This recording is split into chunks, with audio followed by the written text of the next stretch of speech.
তোমাকে মৌতের হাত থেকে কেউ রেহাই দিতে পারবে না, মৃত্যু তোমার হবেই। সুতরাং মৌত যখন হবে তখন তাকে ভয় করে তো কোনো লাভ নাই। আর মৃত্যু কোথায় হবে, কখন হবে, আমরা কেউ জানি না। জানেন, ওমা তাদরি নাফসুম বিআইয়ি আরদিন তামুত, কোন মাঠে কোন ময়দানে কখন মৌত হবে কারো জানা নাই। এই গত নভেম্বর মাসের শেষ দিকে আমি লন্ডন সফর করেছিলাম। এক ভাইয়ের কাছে শুনলাম, আমি অবাক হয়ে গেলাম। তিনি পত্রিকায় দেখে আমাকে বলেছেন, এক লোক 8 তলা থেকে 8 তলা বিল্ডিং এর ছাদের উপরে পড়ে গেছে। 8 তলা বিল্ডিং এর ছাদের উপর থেকে পড়িয়া তার কিচ্ছু হয়নি, হাত পাও ভাঙে নাই, মরেও নাই, খালি কিছু চামড়া টামড়া ছিঁড়ে গেছে। তাড়াতাড়ি অ্যাম্বুলেন্স আসছে, অ্যাম্বুলেন্সে তাকে নিয়ে গেছে, হসপিটালে নিয়ে যাবে চামড়াগুলো সেলাই করে দেওয়ার জন্য। অ্যাম্বুলেন্সে উঠাইয়া তাড়াতাড়ি অ্যাম্বুলেন্স আসছে, দরজা যেভাবে লাগাইছে দরজাটা ভালোভাবে লাগে নাই। দেখেন নাই মাইক্রোবাসে বা অ্যাম্বুলেন্সে অনেক সময় দরজা এরকম মারার পরে অনেক সময় লাগে না, যার জন্য ড্রাইভার বলে যে দরজাটা ভালো করে লাগায় নাই, ঠিক না? দরজাটা ভালো করে লাগে নাই। সামনে চলতে গিয়ে এই গাড়িটার ব্রেক কষতে হয়েছে ড্রাইভারের কোনো কারণে। যেই না ব্রেক কষেছে আর অমনি দরজা যেটা লাগছিল না ভালো করে দরজাটা খুলে গেল। আর রুগীটা 8 তলা কাছে পড়ছিল, ওইটা ছিল পাশে, সে ছিটকে গিয়ে রাস্তায় পড়লো। আর একটা বাস সামনের থেকে এসে মাটিতে তাকে চ্যাপ্টা করে দিয়ে চলে গেল। শুনে আমার মুখ থেকে বেরিয়ে গেল আল্লাহু আকবার। বলেন আল্লাহু আকবার। কি আল্লাহ পাকের কি প্রচন্ড ক্ষমতা, কি ইচ্ছা তার। মৃত্যুর জন্য সময়ও লাগবে, জায়গাও লাগবে, দুটো জিনিস এক হতে হবে। আল্লাহর যাকে যে মৃত্যু দিবেন, মৃত্যুর জন্য সময় এবং জায়গা দুটোর কম্বিনেশন হতে হবে। 8 তলা থেকে পড়বে ঠিক, কিন্তু মরবে না। আজরাইল অপেক্ষা করতেছে রাস্তায়, বাস আসবে যখন। 8 তলা থেকে পড়লো, অবিশ্বাস্য ভাবে লোকটা বেঁচে গেল। আর হসপিটালে তার যাওয়া হলো না, গাড়ির দরজা খুললো, রাস্তা দিয়ে পড়লো, আজরাইল দ্রুত তার কাম সেরে চলে গেল। সুতরাং মুমিন ব্যক্তি আল্লাহর উপর ঈমান আনার কারণে দুর্জয় মনোবল সৃষ্টি হয়। কাপুরুষ জীবনে কয়েকবার মরে, সাইকেলের টায়ার বাস্ট হয়েছে শুনে বেহুশ হয়, তারপরে ট্রাকের টায়ার বাস্ট হয়েছে শুনলে কানের তলা ফেটে যায়, বোম বাস্ট হয়েছে আওয়াজ শুনে হার্ট ফেল করে, পাতিসিয়ালের ডাক শুনলে কোনো হুশই থাকে না। এই হচ্ছে কাপুরুষদের কাজ। আর ইমানদার ব্যক্তি এগুলি পরোয়া করে না। তার জানা আছে যে আমার নির্ধারিত সময়ের 1 মুহূর্ত আগে আমার মৌত হবে না। তো মৌত যখন আমার জন্য অবধারিত, দুনিয়ায় আসছি যখন, মৌত যখন হবেই, সেই মৌত বিড়ালের মতো হোক তা কি চান? পাতিসিয়ালের মতো হোক তা কি চান? আমি তো বলি যে বিড়ালের মতো 500 বছর বেঁচে থাকার কোনো লাভ নাই, সিংহের মতো 5 মিনিট বাঁচুন। মির্জাফরের মতো 50 বছর বেঁচে থাকায় লাভ নাই, খালিদ বিন ওলীদের মতো, সিরাজউদ্দৌলার মতো বেঁচে থাকুন।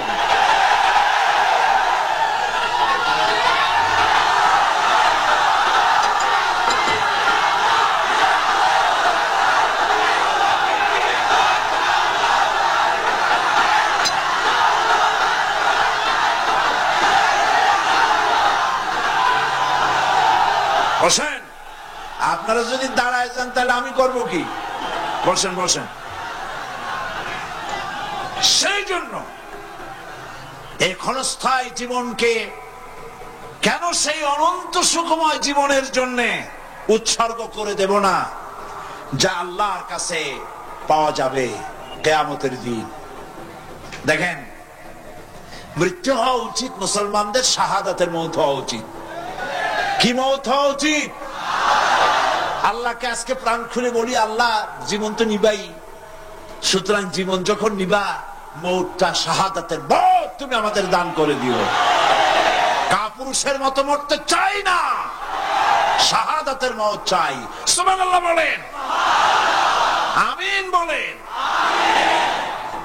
মুমিন ব্যক্তি তার বড় ফায়দা, সে সাহসী হয়। সুবহানাল্লাহ বলেন। দেখেন বুখারী শরীফের হাদিস,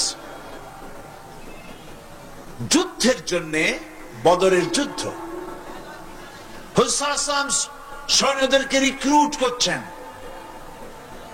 কিন্তু কথা বলতে গিয়ে রাসূল করিম সাল্লাল্লাহু আলাইহি ওয়াসাল্লাম দাওয়াত দিচ্ছেন, কিন্তু মনে মনে চিন্তাও করছেন যে সামান্য কিছু লোক, অস্ত্রপাতি কম, এই জিহাদের অবস্থাটা তারা কিভাবে নেবে। একজন যুবক সাহাবী দাঁড়ায় গেলেন, তার নাম মিকদাদ রাদিয়াল্লাহু তাআলা আনহু। যুবক, এই পৃথিবীতে যুবকদের ইসলামের সবচাইতে অবদান কাদের? চিল্লায় বলো।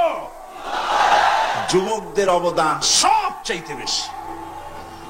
হযরত মিকদাদ রাদিয়াল্লাহু তাআলা আনহু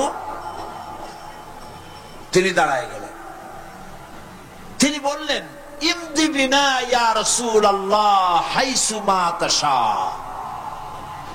হাদিস, হে রাসূল, আপনি আমাদেরকে নিয়ে চলুন। কত সৈন্য তারা আসতেছে, কত অস্ত্র নিয়ে আসতেছে, এটা আমাদের ভাববার বিষয় নয়। আপনি আমাদের নিয়ে চলুন, হাইসু মা তাশা, আয়ে হাইসু মা আমারাকাল্লাহ। আল্লাহ আপনাকে যেদিকে আমাদের নিয়ে যাইতে কয়, আপনি সেই দিকে আমাদের নিয়ে চলুন।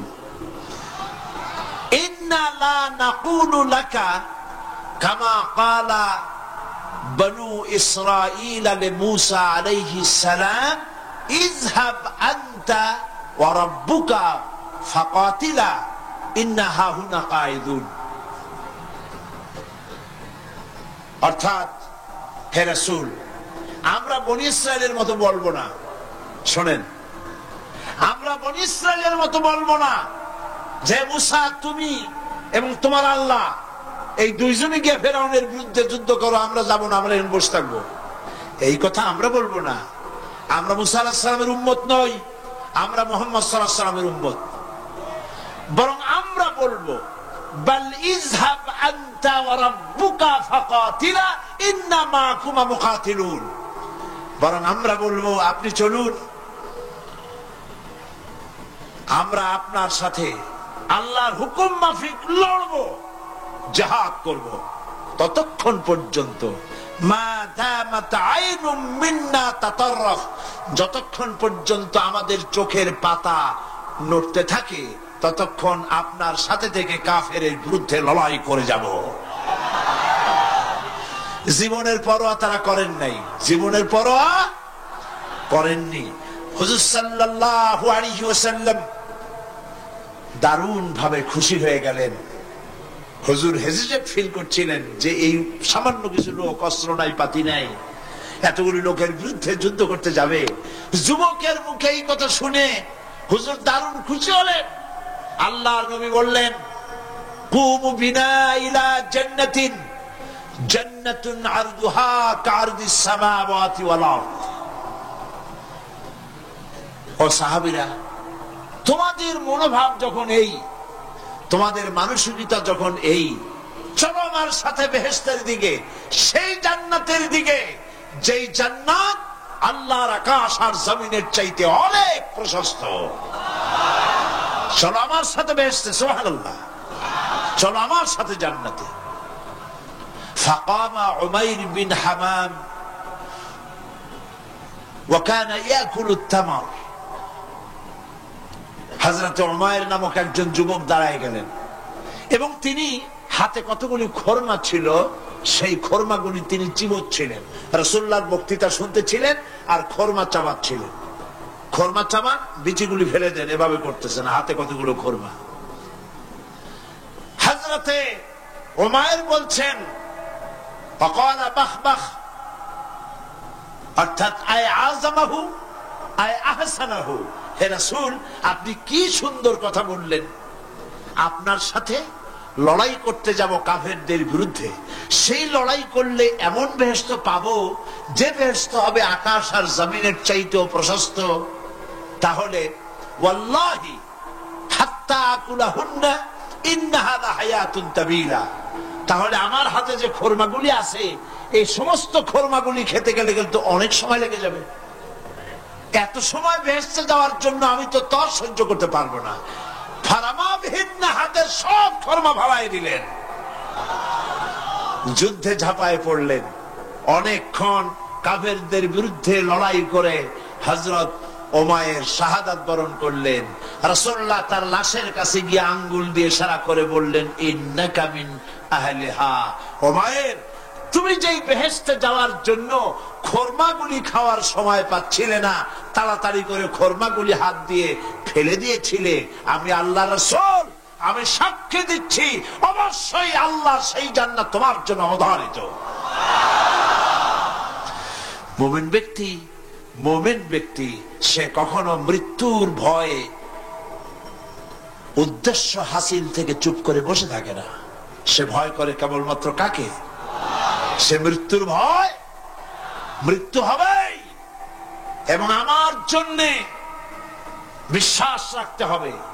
আমার জন্য যদি কোনো বুলেট এর উপরে আমার নাম লেখা থাকে, পৃথিবীর সমস্ত মানুষ আমাকে পাহারা দিয়ে সেই বুলেট থেকে আমাকে রক্ষা করতে পারবে না।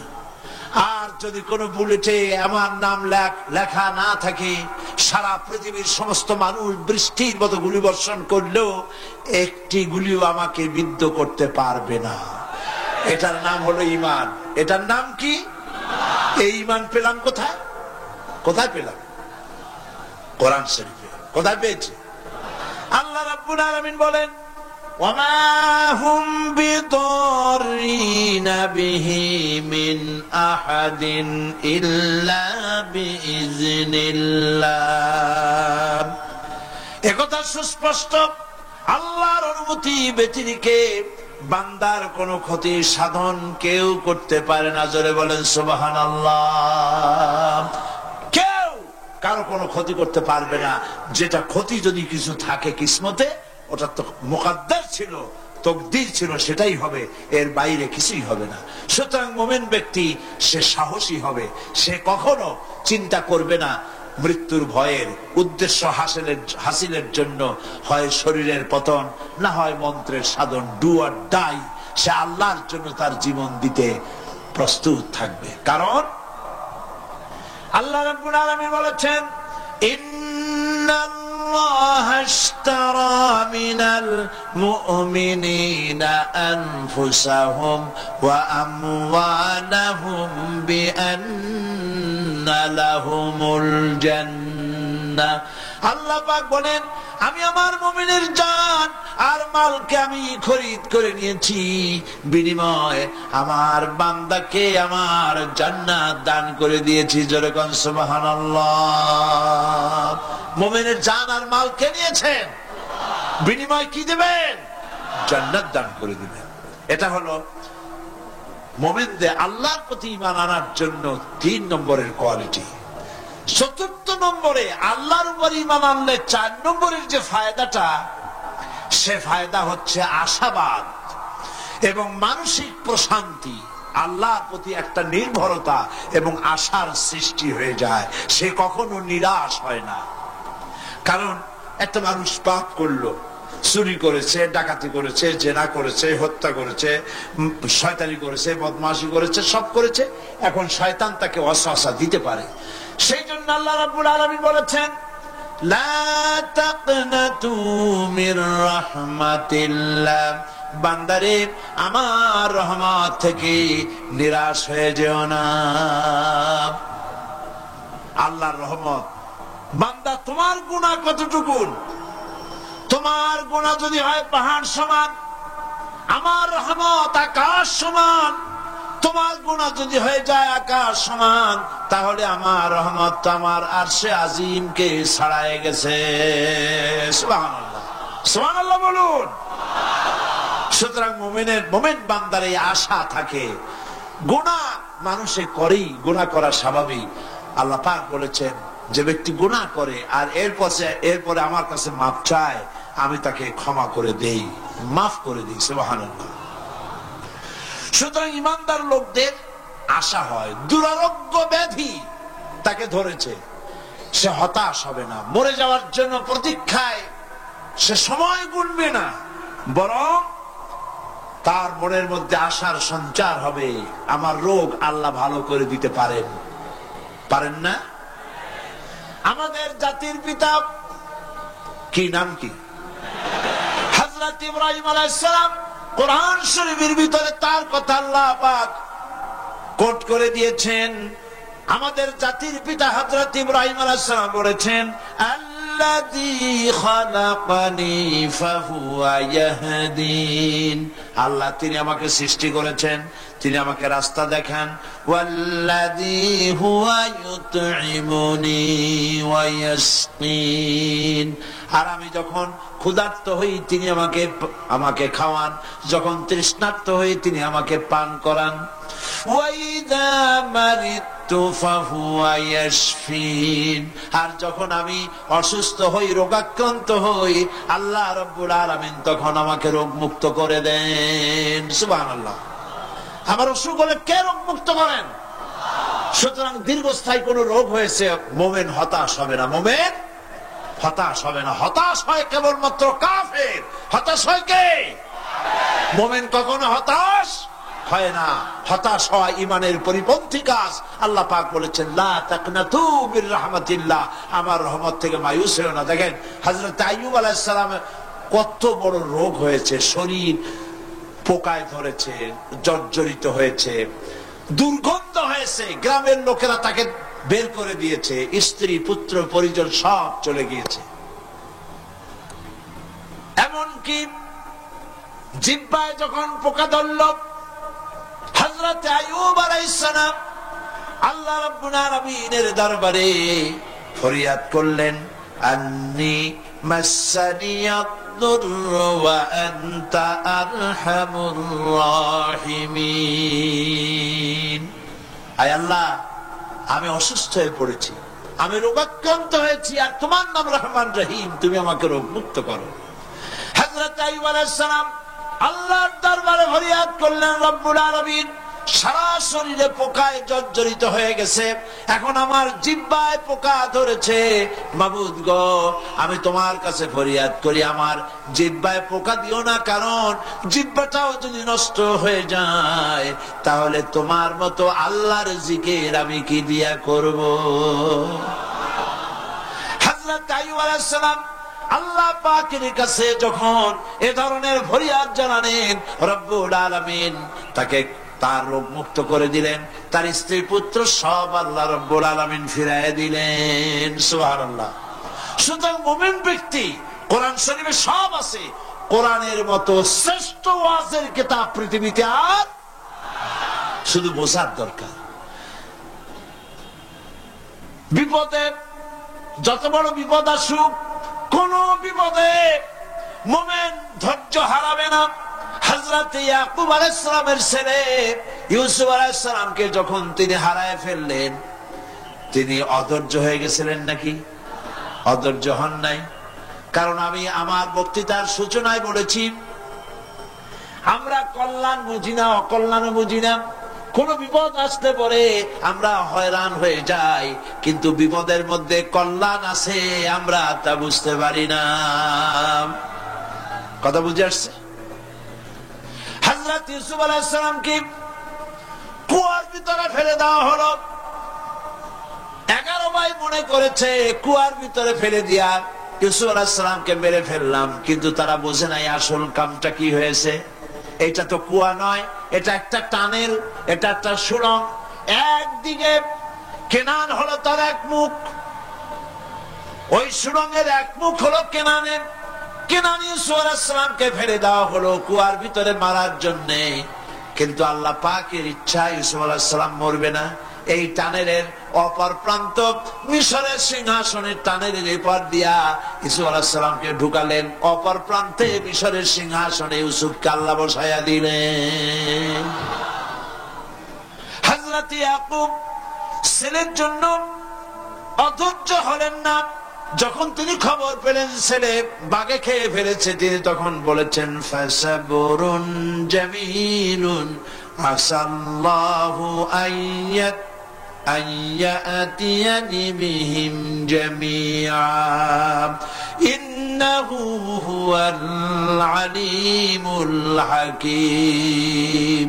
ফাসাবরুন জামিল, আমি উত্তম ভাবে ধৈর্য ধারণ করলাম এবং আমি বিশ্বাস করি আল্লাহ রাব্বুল আলামিন আমার হারানো সবকিছু আমাকে ফিরাই দিবেন।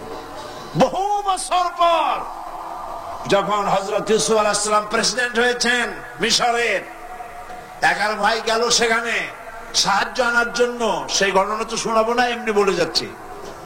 এরপরে তিনি তাদেরকে পরিচয় দিলেন, ওরা ভয় পেয়ে গেল। তিনি বললেন ভয়ের কোনো কারণ নাই, লা তাসরিবা আলাইকুমুল ইয়াউম, আজকে আমি কোনো প্রতিশোধ তোমাদের নেব না। সুবহানাল্লাহ। এর নাম পয়গম্বর, এর নাম কি? আল্লাহর নবী। আমি আজকে কোনো প্রতিশোধ তোমাদের নেব না, তোমরা যাও। পিতার অবস্থা তিনি জানলেন, কাঁদতে কাঁদতে পিতার চোখ দুটো নষ্ট হয়ে গেছে। ইয়াকুব আলাইহিস সালাম, হযরত ইউসুফ আলাইহিস সালাম বললেন যাও। নিজের জামাটা খুললেন, গায়ের জামা খুলে বললেন ভাইরা আমার এই জামা নিয়ে যাও, আর আমার আব্বার চোখের উপরে এই জামাটা রেখে দিও। ছেলেরা যখন হযরত ইউসুফ আলাইহিস সালামের জামা নিয়ে মিশর থেকে রওনা করেছে, গল্প নয়, উপন্যাস নয়, আল্লাহ পাকই কোরআন শরীফে সূরা ইউসুফে বলেছেন জামা নিয়ে মিশর থেকে রওনা করেছেন। কোথায় মিশর আর কোথায় কেনান? কেনানে বসে হযরত ইয়াকুব আলাইহিস সালাম বলছেন তোমরা যদি আমাকে মতিভ্রম পাগল যদি মনে না করো তাহলে একটা কথা বলি, আমার নাকে এখন আমি ইউসুফের গন্ধ পেতেছি। তোমরা যদি আমাকে মতিভ্রম না করো তাহলে আমি বলি আমি কিন্তু ইউসুফের গন্ধ পেতেছি। সুবহানাল্লাহ। হযরত ইউসুফ আলাইহিস সালামের জামা এনে ভাইরা যখন হযরত ইউসুফের চোখের উপরে রেখে দিলেন, হযরত ইয়াকুবের দুটো চোখ সাথে সাথে আল্লাহ ভালো করে দিলেন। ফাসাবরুন জামিল, ধৈর্য ধরো। ঈমানদার ব্যক্তি আশার উপরে তার জীবন বাঁচে, কারণ যত বড় বিপদ আসুক না কেন আশ্রয় পাওয়ার একটা জায়গা আছে, তার নাম হলো আল্লাহ। নাম কি? বলেন আল্লাহ। সবাই বলেন আল্লাহ আল্লাহ আল্লাহ আল্লাহ। হযরত ইউনূস আলাইহিস সালাম মাছটাকে গিলে ফেলে দিল। মাছটাকে গিলে মাটির অতল তলদেশে চলে গেছে। এত বড় বিপদ পৃথিবীর কোন মানুষের হতে পারে নাকি? বলেন, কি বলেন? মাছের পেটের ভিতরে জানালা নাই, দরজা নাই, বেরোবার কোনো পথ নাই। মাছ গেছে পানির অতল তলদেশ। আল্লাহ পাক কোরআন শরীফের ভিতরে মানুষকে শোনান। আল্লাহ ওয়াজ করছেন, সুবহানাল্লাহ বলেন। আল্লাহ পৃথিবীর মানুষকে ওয়াজ করছেন, দুনিয়ার মানুষকে শোনান। আমার ইউনূস তো ধৈর্য হারা হয় নাই। ওয়াযান্নুন ইয যাহাবা মুগাদিবান ফাযান্না আন লান নাকদিরা আলাইহি فنادى في الظلمات أن لا إله إلا أنت سبحانك إني كنت من الظالمين فنادى في الظلمات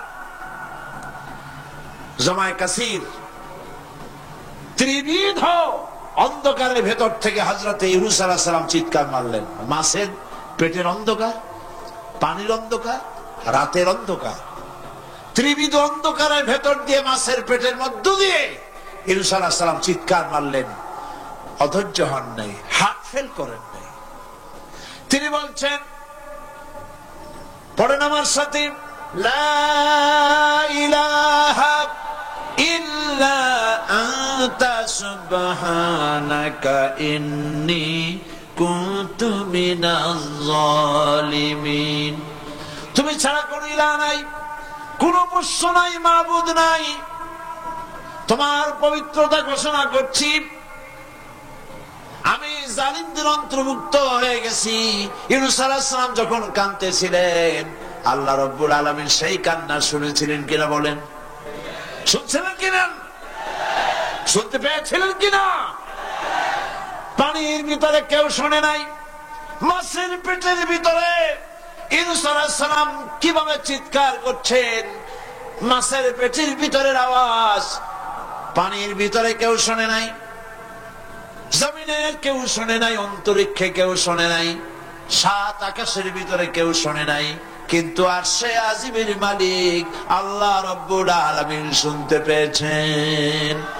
সঙ্গে সঙ্গে রব্বুল আলামিন জবাব দিলেন, ফাস্তাজাবনা লাহু ওয়া নাজ্জাইনাহু মিনাল গাম্মি ওয়া কাযালিকা নুনজিল মুমিনিন।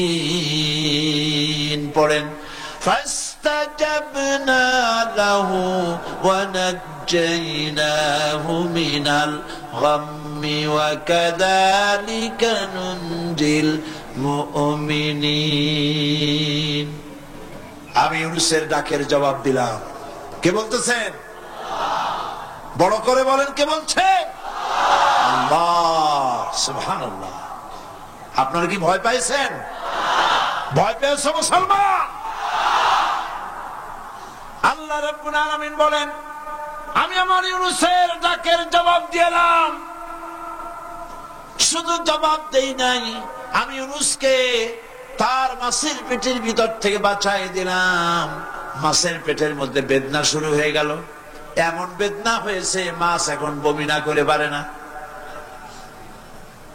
কথা বুঝতে পারছ? মাছ এখন বমি না করে পারে না। পানির উপরে মাছ ভেসে উঠল। আল্লাহ কোরআন শরীফের ভিতরে বলছেন, মাছ সাতরায়া কিনারায় চলে গেল।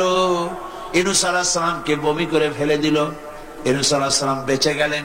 আল্লাহ পাক বলেন, শুধু ইউনূসকে বাঁচাইলাম না, বরং আমি সকলের জন্য আশার বাণী শোনাই। শোনো মুমিনেরা, ওয়া কাযালিকা নুনজিল মুমিনিন। মুমিন বান্দা যারা, যত বড় বিপদ আসুক আমারে ডাকো, আমি বিপদ দিয়ে বাঁচাই দেব। সুবহানাল্লাহ। বিপদ থেকে আমি বাঁচাই দেব। আল্লাহ পাক বলেছেন, ফাইন্না মাআল উসরি ইউসরান, ইন্না মাআল উসরি ইউসরা। জেনে রাখো, দুঃখ এবং কষ্টের পরে রয়েছে সুযোগ সুবিধা, আর অসচ্ছলতার সাথে রয়েছে উদার সচ্ছলতা। যত বড় বিপদ আসছে, এই বিপদের পরে আল্লাহ পাক তার গোলামদের উপরে রহমত নাজিল করবেন ইনশাআল্লাহ। সুতরাং ঈমানদার লোকেরা, তাদেরকে আল্লাহ পাক বলছেন, কোনো ভয় নাই, কোনো চিন্তা নাই। যত বড় বিপদে পড়ো আমারে ডাকো, আমি ডাকের সাড়া দিয়ে দেব। সবাই আল্লাহরে ডাকেন। সুবহানাল্লাহ ওয়ালহামদুলিল্লাহ লা ইলাহা ইল্লাল্লাহ। জোরে পড়েন, সুবহানাল্লাহ ওয়ালহামদুলিল্লাহ লা ইলাহা ইল্লাল্লাহ। সুবহানাল্লাহ ওয়ালহামদুলিল্লাহ।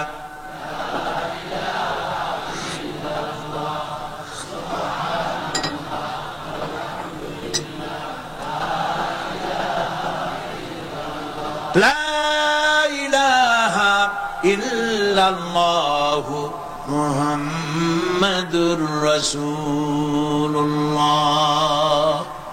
আল্লাহর উপর ঈমান আনলে যত ফায়দা হয়, এত ফায়দা দুনিয়ায় কোথাও নাই। সুবহানাল্লাহ। আল্লাহর উপর ঈমান আনার ৫ম নম্বরের ফায়দা কয়টা বলছি? 5টা বলছি। আপনাদের অসুবিধা হচ্ছে নাকি? তাড়াতাড়ি শেষ করতেছি। 6টা বলবো, 6টা বলবো। এ হলো ৫ম নম্বর। তারপর আমরা দোয়া করব, দোয়ার দরকার আছে কিনা এই সময়? পঞ্চম নম্বরে আল্লাহর উপরে ঈমান আনলে পরে আরেকটি বড় ফায়দা, সেটা হলো কঠিন এবং কঠোর বিপদে আল্লাহ পাক তার মধ্যে অবিচলতার এবং ধৈর্য ধরার তৌফিক দিয়ে দেন। সুবহানাল্লাহ। যত বড় বিপদ আসুক, সেই বিপদে মুসিবতে আল্লাহ পাক মুমিনদেরকে আল্লাহর উপরে নির্ভরতা শিখায় দেন। সুবহানাল্লাহ। কারণ মুমিনদের জানা আছে যে ইমানদারদের বিপদ নতুন কিছু নয়, একেবারে আদম আলাইহিস সালাম থেকে শুরু হয়ে আসছে, ঠিক কিনা? আদম আলাইহিস সালামের বিপদ হয় নাই? আদম আলাইহিস সালামের বিপদ কি? শয়তান। তার বিপদ কি? শয়তান ছিল বিপদ। প্রত্যেক নবীর সময় মানুষের নবীদের কষ্ট দিছে, দেয় নাই? বিশ্বকবি ইকবাল বলেছেন, সাথী জাকা রহা হ্যায় আজল সে তা ইমরোজ, সাথী জাকা রহা হ্যায় আজল সে তা ইমরোজ, চরাগে মুস্তফা বি সে শরারে বুলহবিস। আবহমান কাল থেকে শুরু করে মুহাম্মদ সাল্লাল্লাহু আলাইহি ওয়াসাল্লামের চারাগকে, নূরকে, ঈমানকে, ইসলামকে নিভায়ে দেওয়ার জন্য আবু জাহেলের গোষ্ঠীরা চিরকাল চেষ্টা করেছে। সব চেষ্টা কর্পূরের মতো উড়ে গেছে, মুহাম্মদ সাল্লাল্লাহু আলাইহি ওয়াসাল্লামের চারাগ টিম টিম করে জ্বলতে রয়েছে। আল্লাহ পাক বলছেন, يريدون ليطفئوا نور الله بأفواههم والله متم نوره ولو كره الكافرون। ওরা চায় মুখের ফু দিয়া, কারা? কাফেরেরা। ইসলাম সহ্য করতে পারে না যারা, ওরা চায় মুখের ফু দিয়া আমার আলোটাকে নির্বাপিত করে দেবে। আল্লাহ পাক বলেন, ওয়াল্লাহু মুতিম্মু নূরি, আমি আমার নূরকে পূর্ণতা দান করব। তাতে কাফির বেঈমানদের মনের ভিতরে যত জ্বালা হোক, যন্ত্রণা হোক, ওদের কলজা যত পুড়ুক, ইসলাম তার বিজয় পতাকা নিয়ে উঠবে, কেউ ঠেকাতে পারবে না। আল্লাহ রাব্বুল আলামিন, আল্লাহ পাক বলছেন, وَكَذَلِكَ جَعَلْنَا لِكُلِّ نَبِيٍّ عَدُوًّا مِنَ الْمُجْرِمِينَ। আর এমনি করে আমি সকল নবীর শত্রু বানিয়েছি সব পাপিষ্ঠ অপরাধ প্রবণ লোকদের। শুনছেন কথা? শোনেন নাই? আল্লাহ পাক বলছেন, দুনিয়ার সব নবীদের তাদের জন্য আমি শত্রু বানাইছি। কাদেরকে? যারা সব থেকে বেশি পাপিষ্ঠ, অপরাধ প্রবণ। এরা হচ্ছে নবীর দুশমন। এরা সব নবীদের সাথে দুশমনি করেছে। আজও দেশের আলেমদের সাথে দুশমনি করে সবচাইতে বড় পাপিষ্ঠরা।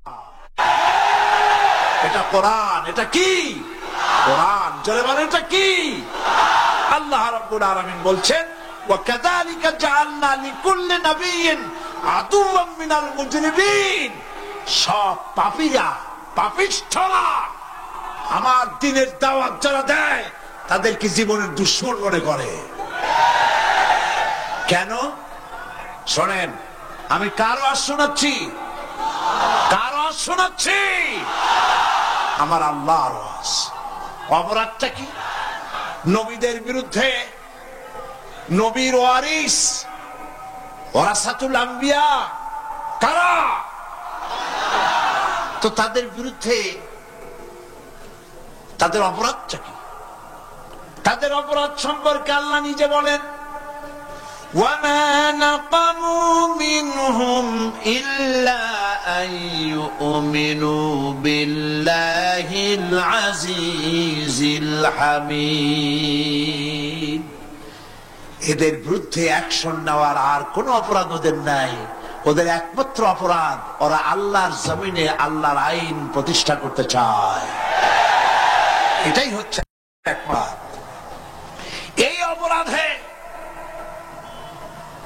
এই অপরাধে নবীদের শাস্তি হয়েছে, নবীরা মার খেয়েছেন, সাহাবায়ে কেরাম মার খেয়েছেন। আমরা তো সাহাবায়ে কেরামের জুতার ধুলার সমানও নই, সুতরাং এগুলি আমাদের পাওনা। এই রক্তের বিনিময়, জীবনের বিনিময় আল্লাহ পাক তার দ্বীনকে প্রতিষ্ঠা করবেন ইনশাআল্লাহ। হযরত খাব্বাব, বুখারী শুনুন, বুখারীর হাদিস।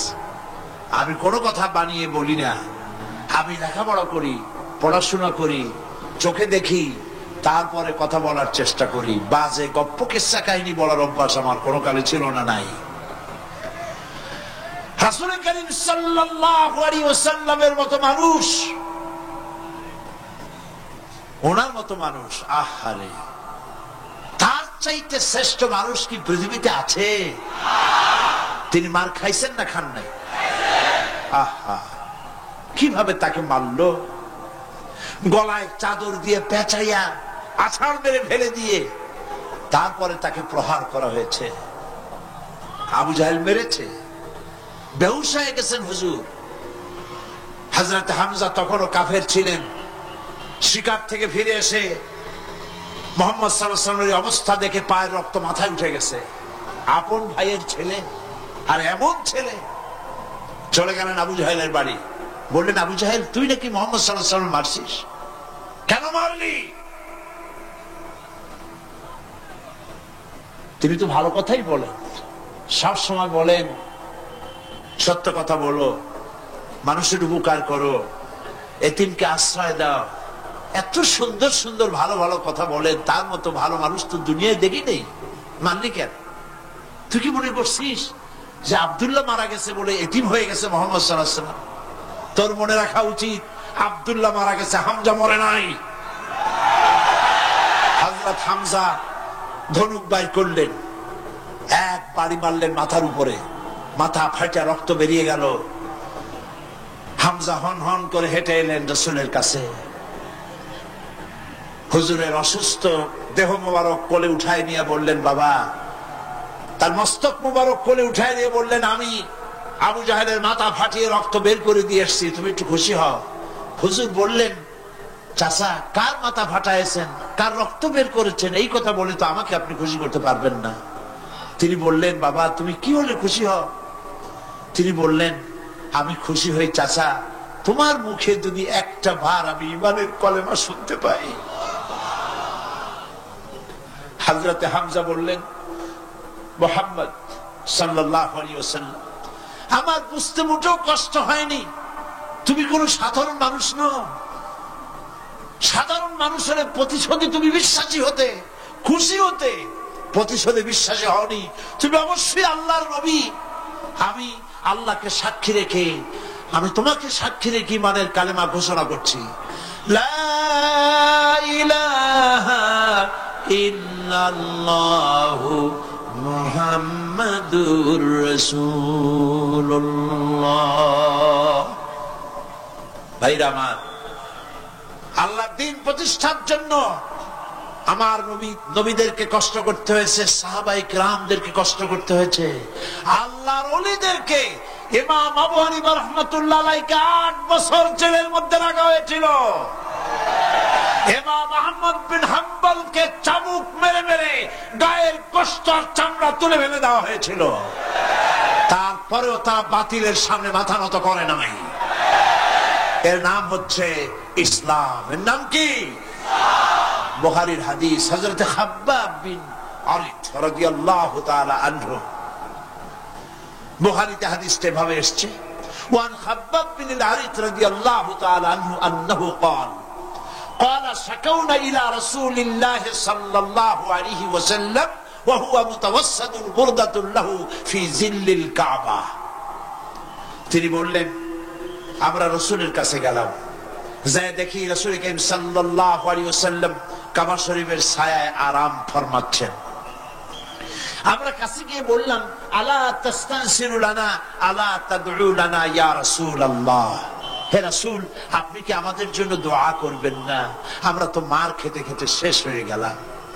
আমাদের খাব্বাবকে, খুবাইবকে, আম্মারকে, সুমাইয়াকে মেরে শেষ করে দিল। ওরা আমাদেরকে না খাওয়ায় রাখে, সারা রাত খেতে দেয় না, ঘুমাতে দেয় না। তারা আমাদের বেলালকে মেরে মেরে রক্তাক্ত করে উত্তপ্ত মরুভূমির উপরে চিৎ করে শোয়ায়, বুকের উপরে পাথর চাপা দিয়ে রেখেছে। পারা সাহাবায়ে কেরামদেরকে মারতেছে, না খাওয়ায় রাখতেছে। হুজুর আপনি কি আল্লাহর কাছে দোয়া করবেন না? এখনো কি দোয়ার সময় আসে নাই?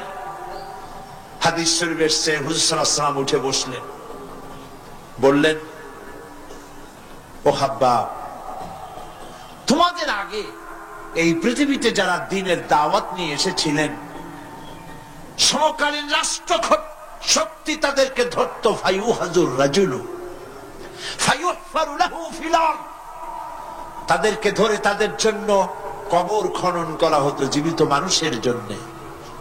ফায়ুজআলু ফিহা, এরপরে সেই গর্তের ভিতরে তার কোমর পর্যন্ত গেড়ে দেওয়া হতো। সুম্মা ইউতা বিল মানশার, এরপরে করাত আনা হতো। ফায়ুদাউ আলা রাসিহি, এরপরে সেই করাত তার মাথার উপরে রাখা হতো। ফায়ুজআলু নিসফাইন, করাত দিয়ে ঘষে ঘষে ছিঁড়ে ছিঁড়ে জীবিত মানুষকে দ্বিখণ্ডিত করে ফেলে দেওয়া হতো। মা ইয়াসুদ্দুহু যালিকা আন দীনিহি, এত কষ্ট দেওয়ার পরেও আল্লাহর গোলামদেরকে এক চুল জায়গা দিন থেকে সরায় দেওয়া যায় নাই। ওয়াল্লাহি ওয়াল্লাহি, ও খাব্বাব আমি আল্লাহর নামে কসম করি, লাইতামান্নাল্লাহু হাযাল আমরা হাত্তা ইয়াসিরু রাকিবু মিন সানআ ইলা হাদরামাউত, আমি আমার আল্লাহর নামে কসম করি। কে কসম করছেন? সুবহানাল্লাহ বলবেন না? রাসূলুল্লাহ কসম করছেন, আমি কসম করি আল্লাহর, সেদিন বেশি দূরে নয় যেদিন ইয়েমেনের রাজধানী সানা থেকে শুরু করে হাজরামাউত পর্যন্ত হাজার হাজার মাইল সওদাগরেরা তাদের পণ্য নিয়ে, মহিলারা তাদের সৌন্দর্যের পসরা নিয়ে একাকিনী অথবা দলবদ্ধ ভাবে যাতায়াত করবে মরুভূমির উপর দিয়ে। লা ইয়াখাফু ইল্লাল্লাহ, আল্লাহ ছাড়া তাদের অন্তঃকরণে কোনো ভয় থাকবে না। ওয়ালাকিন্নাকুম তাস্তাজিলুন, তোমরা বড্ড তাড়াহুড়ো করছো, অপেক্ষা করো, সেরকম সময় আসবে। রাসূল করিম সাল্লাল্লাহু আলাইহি সাল্লাম সেরকমের সময় দিতে পেরেছিলেন নাকি পারেন নাই? পেরেছিলেন কিনা? সেজন্য রক্ত দিতে হয়েছে, সেজন্য মার খেতে হয়েছে, সেজন্য জেলে যেতে হয়েছে। রাসূল করিম সাল্লাল্লাহু আলাইহি সাল্লামকে জেল তো নতুন কিছু নয়। ইউসুফ আলাইহিস সালাম জেলে থাকেন নাই? জেলে থাকেন নাই? থেকেছে। রাসূল করিম সাল্লাল্লাহু আলাইহি সাল্লাম জেলে ছিলেন না? সেই জেল এরকমের দেওয়ালে ঘেরা জেল নয়, পাহাড়ে ঘেরা, চতুর্দিক থেকে পাহাড়ে ঘেরা। শিয়াবে আবি তালেব 3 বছর, কতদিন? টানা 3 বছর রাসূল, তার সাহাবী, তাদের স্ত্রীরা, বাচ্চা বাচ্চা ছেলেপেলেরা 3 বছরের মধ্যে সরকার ঘোষণা করেছে এদের সঙ্গে কথা বলবে না, বাজার ঘাটে যেতে পারবে না, কেনা বেচা করতে পারবে না, সামাজিক বয়কট। সামাজিক ভাবে বয়কট করে রেখেছে। সাথে যা ছিল খাবারগুলি শেষ হয়ে গেছে, তারপরে উট ছিল, ভেড়া ছিল, খেয়ে শেষ হয়ে গেছে। এরপরে যখন কিছু নাই, উটের চামড়া ভিজায়া ভিজাইয়া, শুকনা চামড়া ভিজায় খেয়েছে। যুবকেরা ক্ষুধার যন্ত্রণায় বাবলা গাছের পাতাগুলি চাবায় খাইতে গিয়া কাটা ফুটে জিহ্বা থেকে রক্ত পড়েছে। বাচ্চা ছেলেমেয়েগুলি মায়ের বুকে দুধ পায় নাই, না পায়া বাচ্চারা চিৎকার করে উঠেছে। এই চিৎকার, ক্ষুধার জ্বালার এই চিৎকারের আওয়াজ শুনে কাফেরেরা চতুর্দিকে অট্ট হাসিতে ফেটে পড়েছে। সুতরাং জেল জুলুম মুসলমানদের জন্য, আলেমদের জন্য, পীর বুজুর্গদের জন্য নতুন কিছু নয়। এই জুলম, এই অত্যাচারের পরেই আল্লাহ পাকের দ্বীন কায়েম হয়েছিল মদিনায়। রাসূলুল্লাহ বলেছিলেন খায়রুল কুরুনি কারনি, সর্বশ্রেষ্ঠ যুগ আমার যুগ। বন্ধুগণ, আল্লাহর উপর ঈমান আনলে মানুষের ভিতরে এ ধরনের অবিচলতা আসে, বিপদে ধৈর্য ধরার হিম্মত পয়দা হয়ে যায়। সুবহানাল্লাহ বলো। মুসা আলাইহিস সালাম কে? মুসা আলাইহিস সালাম কোরআন ওয়াজ করতেছে। সুবহানাল্লাহ বলেন।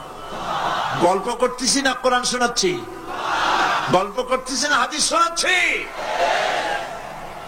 আল্লাহ রাব্বুল আলামিন বলেন ফিরআউন মুসা আলাইহিস সালামকে চতুর্দিক থেকে, তিন দিক থেকে ঘেরাও করেছে। একদিকে দরিয়া, তিন দিকে ফিরআউনের সৈন্যরা। কোরআন শরীফে ঘটনা এভাবে তুলতেছে ফালাম্মা তারাআল জামআন ক্বালা আসহাবু মূসা ইন্না লামুদরাকুন। মুসা আলাইহিস সালামের সাথীরা বলছেন, হে মুসা, আমরা তো পাকড়াও হয়ে গেছি, পালাবার কোনো পথ নাই, মরছি। মুসা আলাইহিস সালাম ভয় পাইছিলেন নাকি? ঈমান কারে বলে? হযরত মুসা আলাইহিস সালাম বললেন কাল্লা ইন্না মা'য়া রাব্বী সায়াহদিন। নিশ্চয়ই নয়, অবশ্যই নয়।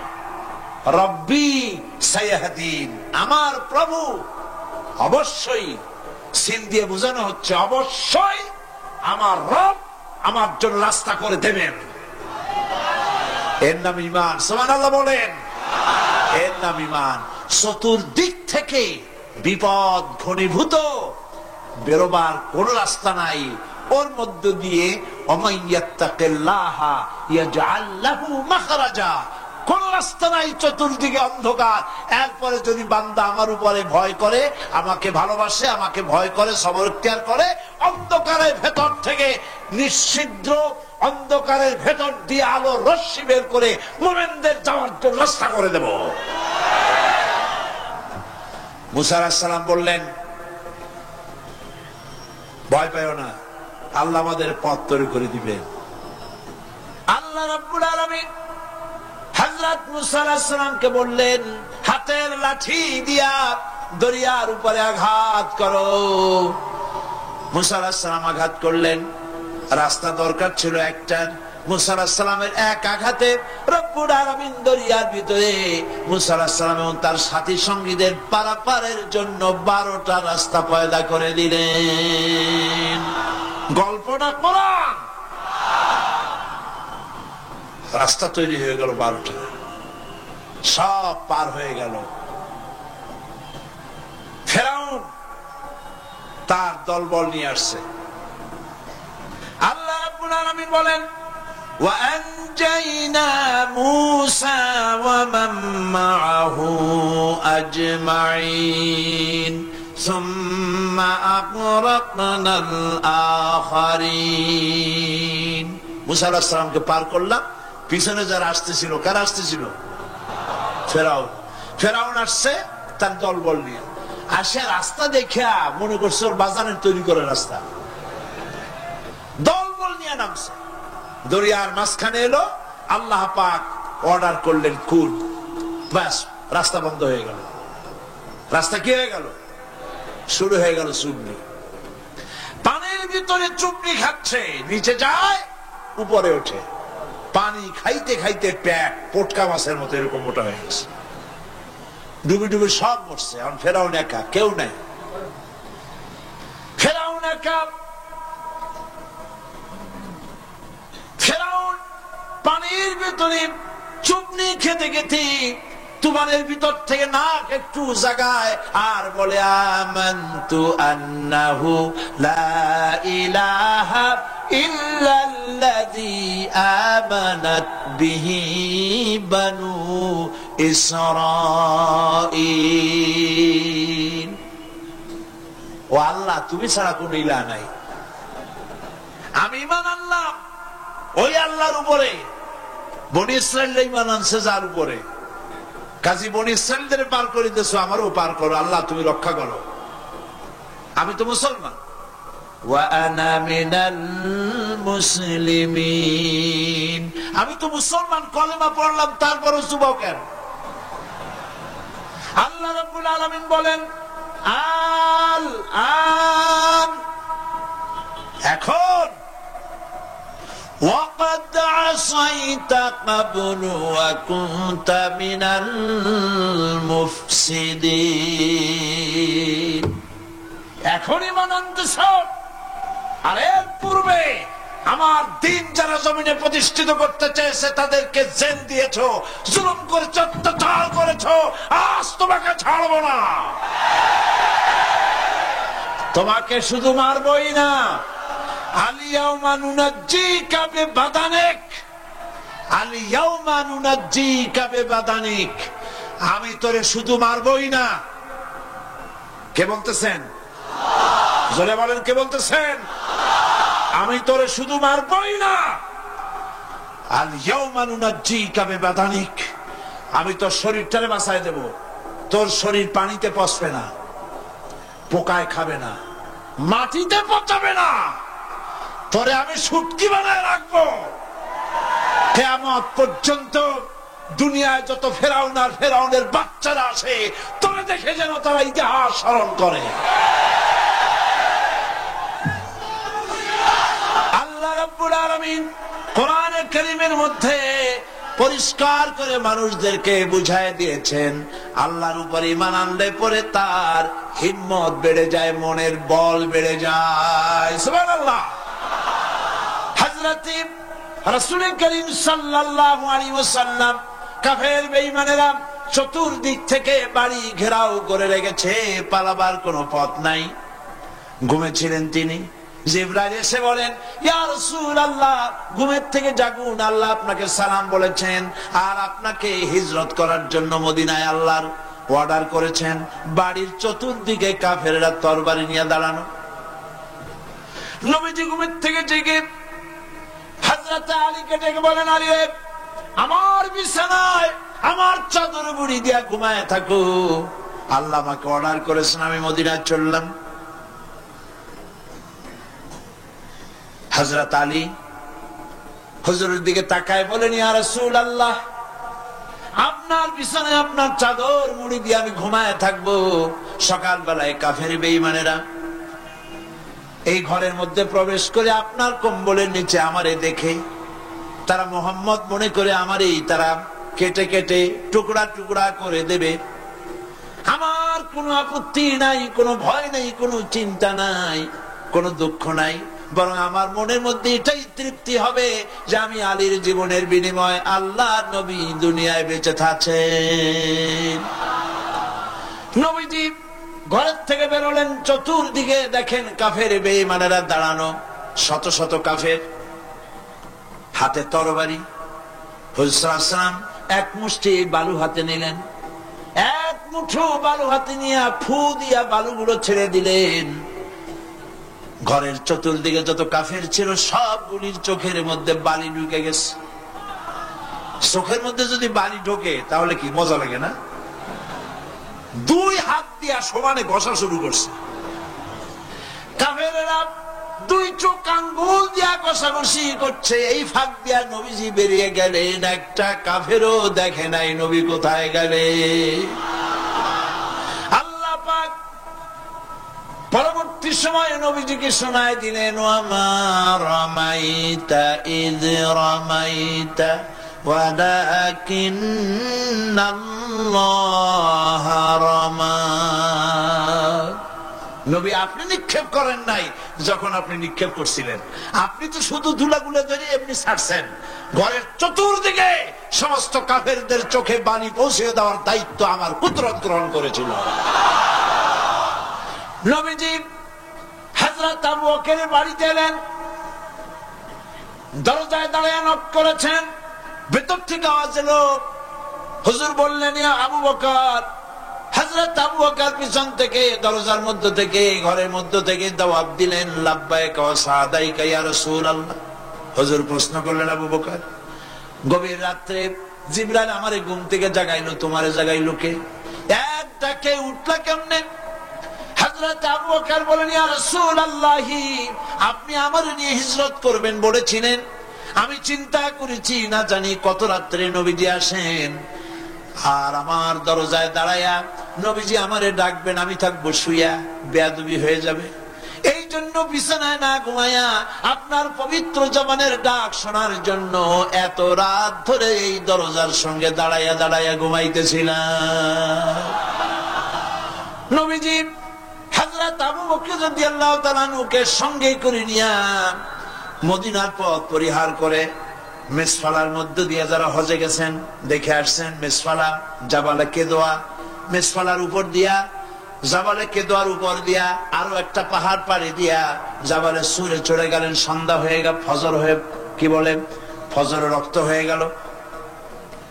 হযরত আবু বকর বলেন, ইয়া রাসূলুল্লাহ, পালাবার উপায় নাই, ধরা পড়ে যাব, তাড়াতাড়ি চলেন গুহার মধ্যে ঢুকি। তবে পাহাড়ে গুহা, সাপ থাকতে পারে, বিচ্ছু থাকতে পারে, আমি আগে ঢুকি, কোন বিপদ হয় আমার উপরে হয়ে যাক, আল্লাহর নবী সুস্থ থাকুক। হযরত আবু বকর কি মহব্বত, নিজের জীবনের চাইতে রাসূলের মহব্বত বেশি, সুবহানাল্লাহ। এই জন্য নবীজি বলেছেন, ও আমার সাহাবীরা, तमाम পৃথিবীর সমস্ত মুমিনের ঈমান যদি এক পাল্লায় রাখা হয়, আর একা আবু বকরের ঈমানটা যদি আরেক পাল্লায় রাখা হয়, তোমরা দেখতে পাবে तमाम পৃথিবীর মুমিনের ঈমানের তুলনায় একা আবু বকরের ঈমানের পাল্লাটা ভারী হয়ে গেছে। হযরত আবু বকর গুহা সাফ করে হুজুরকে ডাকলেন, হুজুর ভিতরে ঢুকলেন, বলেন, আবু বকর, সারা রাতের একটা বিরাট অংশ হাঁটছি, পাহাড় বেয়েছি, কষ্ট হয়েছে, তুমি একটু বসো, তোমার উরুর উপরে মাথা রেখে আমি একটু ঘুমায় যাই। হুজুর ঘুমায় গেলেন। হযরত আবু বকর লক্ষ্য করলেন গুহার গায়ে অনেকগুলি ছিদ্র, এই ছিদ্র দিয়ে বড় বড় সাপ বেরোতে পারে, বিচ্ছু বেরোতে পারে, পাহাড়ে কি বেরোয় ভয় পেলেন তিনি জামা ছিঁড়ে ছিঁড়ে, চাদর ছিঁড়ে ছিঁড়ে গর্তগুলি বন্ধ করতে লাগলেন। কয়েকটা গর্ত বন্ধ করা গেল না, কাপড় শেষ। এবার তিনি নিজের পা দিয়া গর্ত বন্ধ করে বসে আছেন। বিষধর এক সাপ বহু চেষ্টা করেছে বেরোবার, কোন পথ না পেয়ে ছিদ্র পথে বেরিয়ে এসে হযরত আবু বকরের পায়ের উপরে দংশন করেছে। হযরত আবু বকর বিশেষ যন্ত্রণায় চোখ দিয়ে পানি পড়ছে, চোখের পানি দেখে রাসূলুল্লাহ ঘুম ভেঙে গেল। ঘুম ভেঙে হুজুর দেখেন হযরত আবু বকরের চোখে পানি। হযরত রাসূল জিজ্ঞেস করেন, আবু বকর কাঁদো কেন? বাড়ির কথা মনে পড়লো নাকি? বউ বাচ্চার কথা মনে পড়লো নাকি? কাঁদো কেন? হযরত আবু বকর বলেন, ইয়া রাসূলুল্লাহ, যেই দিন কালেমা পড়ে ঈমান এনেছি, সেদিন থেকে আমার জীবন, আমার স্ত্রী পুত্র পরিজনের চাইতে, আমার জীবনের চাইতে আপনাকে বেশি ভালোবাসি। হুজুর বলেন, কান্দো কেন? হযরত আবু বকর সাপের দংশনের কথা বললেন, যন্ত্রণায় কাঁদতেছি। হুজুর মুখ থেকে একটুখানি থুতু মোবারক বার করে দংশিত জায়গায় লাগাই দিলেন, যন্ত্রণা বন্ধ হয়ে গেল। হযরত রাসূল বলেন, আবু বকর, যখনই দংশন করেছিল আমার উঠাও নাই কেন? তোমারটা তো কষ্ট করা লাগতো না।